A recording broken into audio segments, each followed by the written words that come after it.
So tonight mga kasese, sumaon siya mo problema daning printer diri sa balay. So wala man tay kabayan, so ato na lang pangitan og way. Kasese, so here we are in the sala charot. So narita karon sa kuan, ato daning printer. This one, pagaling na ato siyang gi-reset kay gablink-blink ni siya diri. So nakapangitan to pamaagi, at bay tag laptop kay nag-research ta.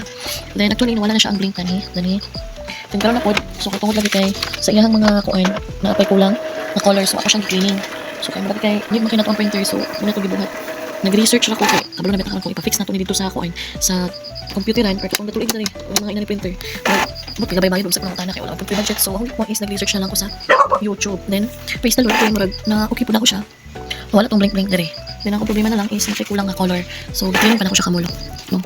Para mga kasisi kamulo po cleaning nato pang okay ng printer. Then yes mga kasisi, so after cleaning nakuha na ginato ang color. Yes, that one, and this is the result ng na-print na niya. Yay! Thank you Lord. Ng printer. And that's all for tonight. Thank you for watching and good night everyone. Love you.